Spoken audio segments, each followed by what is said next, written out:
I got learned my lesson. How? How have you learned your lesson? Just the fact that I don't want to end up in jail or anything like that. Oh, you've learned your lesson. Alcohol in the car while driving? Are you in this country with or without permission? Without permission. I don't care if you have Jesus waiting for you. You're not answering my question. The incoming president does not have very much sympathy for you. Good morning, sir. Good morning. You guys have worked out an agreement where they're offering you 3 days. Why would we do this? You had one just dismissed not too long ago. Why would we give you another gift? This hearing kicks off with a repeat DUI offender who clearly didn't learn a thing the first time around. The judge isn't sugarcoating it. Immigration status, jail time, and 0 patience are all on the table. Instead of treating it like a wake-up call, this guy acts like he's immune, nodding along like none of it applies to him. It's the kind of arrogance that makes you wonder if the system's warnings ever actually stick. So what do you think? Are courts too lenient on repeat offenders, or is this exactly how justice is supposed to work? Let's go ahead and dive in. I got learned my lesson. How? How have you learned your lesson? Just the fact that I don't want to end up in jail or anything like that. Oh, you've learned your lesson. Really? The thing is that when we are too nice to people, they end up wrapping their car around a pole the following week. You just had one dismissed.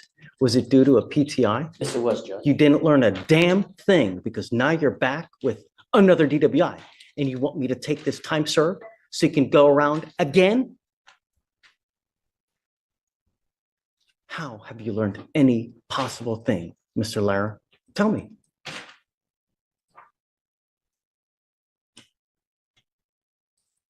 What have you done differently from the first DWI to the DWI you have done now to show me that you've learned something? What have you done?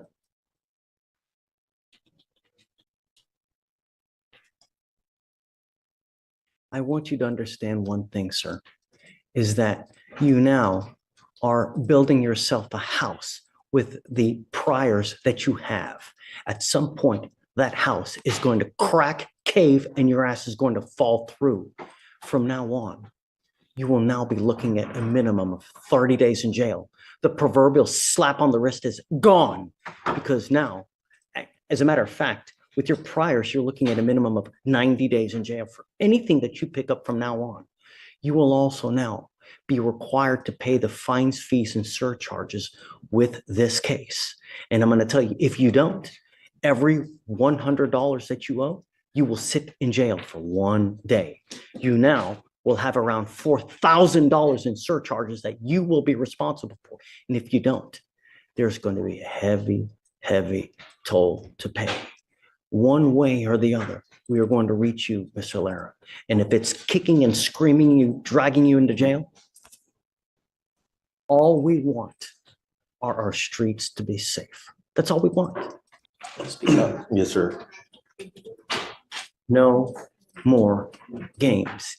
Even if you have a sip. The judge is spelling it out in slow motion, but this guy's expression makes it clear nothing is sinking in. It's the classic courtroom mismatch. One side warning about life-changing consequences, the other side staring like it's a traffic ticket. What makes it brutal is that immigration detention isn't a quick stint. It can drag on indefinitely without a set release date, and watching him shrug through that reality feels less like ignorance and more like he's daring the system to prove it. Of alcohol, a sip of wine. You should not get into a car because with your record, you get pulled over. Do you understand me? Yes, sir. How much are the fines and surcharges? 3. Is it above a 0.15? What is it? Yes, sir. For the current case, it is a 0.092. It's a 0.09? Yes. I want you to understand that you're going to pay a very hefty fine fees. If it's above a 0.15, it's $4,500 in surcharges, not to mention the court cost. Now it's below a 0.15, so you're paying $3,000 on the surcharge. I'm going to require you to pay also the court costs as well. When you pick up a second DWI, it's a $6,000 surcharge, not to mention all the court costs. So get ready. Not only is it a minimum of 90 days next time, but you're looking at around court costs and fines and fees and around $3,000. How much money have you paid surrounding all this? When all it could have done is one click on your phone, $20. It's a geographical oddity. Don't matter where you want to go with your Uber, $20. Anywhere you want to go. You are giving up the right to a trial, right to compel witnesses to testify on your behalf, confront and cross-examine your accusers. If you're not a citizen, there are possible immigration consequences. You can be deported, excluded from the country, denied naturalization under federal law. You give up the right to appeal. Once you accept this agreement, there's no coming back. Do you understand? It will go on your record. It's going to be there for the rest of your life. It's even there after you die. And I'm telling you, Mr. Lara, you get pulled over and even have the faintest, funkiest smell of anything, you're going to be right back with us. And I'm going to tell you, I have jurisdiction over you for the next 5 years. Do you understand? You come back. It's not going to go well. Yes, sir. Get a clue. Hit a button. How do you plead to the offense? Guilty or not guilty? How much is the court cost? You will be required to pay $3,420.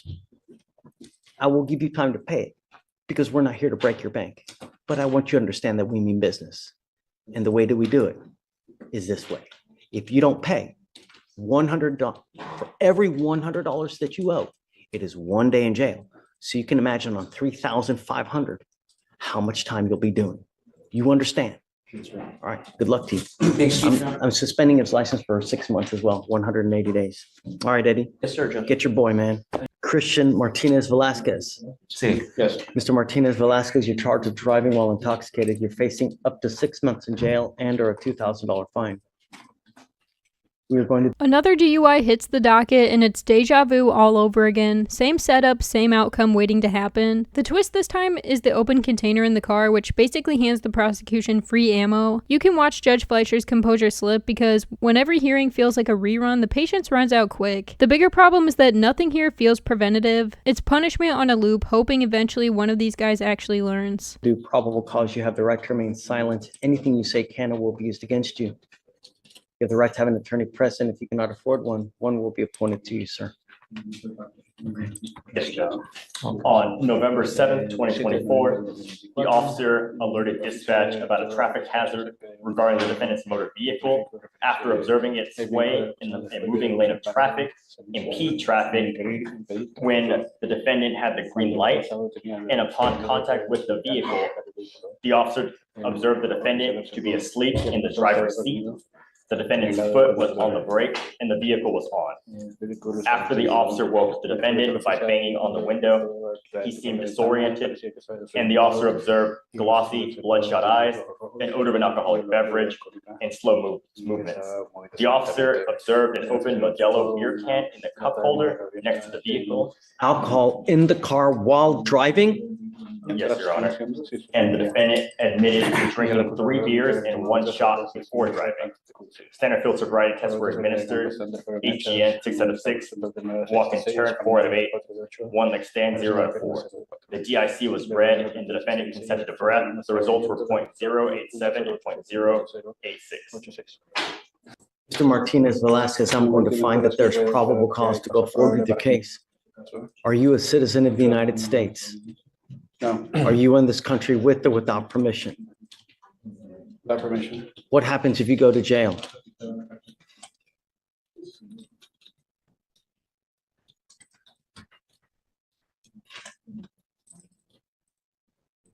Ya, sé que tuve un error y I don't know. What happens if you go to jail? Si usted va a la cárcel.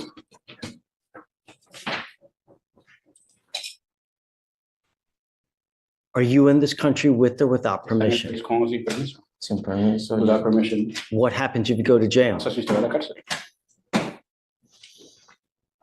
No sé qué decir, pues tengo mi familia, tengo mi hija.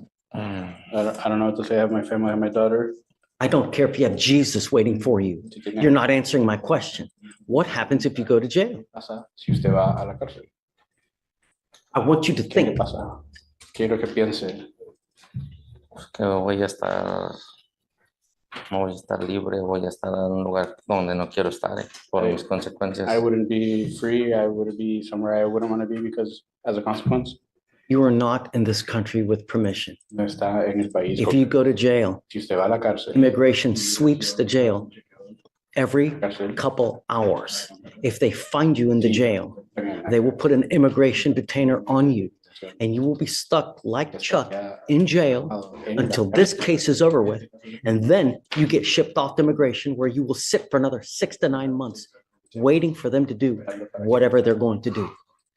This is the part where the gavel turns into a megaphone. Less punishment, more desperate coaching. The judge isn't just warning him, he's basically mapping out the cliff's edge he's already standing on. It's rare to see the law bend into life advice, but when it does, you know the stakes are bigger than jail time. The real question is whether that speech sticks or if it just fades the second he walks out that door. Incoming president does not have very much sympathy for you, if you catch my drift. And I'm going to tell you now, the fact that you have an open container, if they allege it in the information, it is a minimum of 5 days in jail to any sentence that you do. And I will tell you, any more than 4 to 6 hours you spend in custody is very well that you may get an immigration detainer. I am putting conditions on your bond now, and if you violate these conditions, I will, in a moment's notice, put you in jail, and I will not give you another PR bond. no le daré otra The reason you got out of jail so quick is we gave you a free bond. de la cárcel. It's not going to happen again. Do you understand? ¿Entiende? First and foremost, you are not to drive. I don't care what's going on in your life. I don't care what you need. I don't care what you have to do.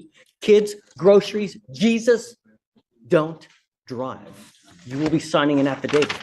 This is a promise you're making to me that you're not going to drive. I am also ordering you not to consume alcohol or illegal drugs, and I will randomly test you. If I find that you're consuming alcohol or illegal drugs, likewise, you will go to jail. You will not get any more PR bonds. Do you understand? Correcto, sí. Yes. Forewarned is fair Te he warned. advertido. You will not get any warnings from us. Okay.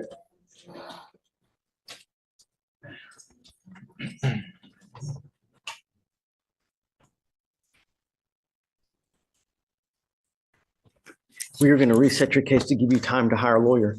So I will have you come up here, swear to us that you're not going to drive. I'll get you to Victoria, where we will have you sign a reset. And after that, we'll send you out here. And when you come back, have a lawyer, sir. Do Cuando regrese, not drive. Okay. Okay?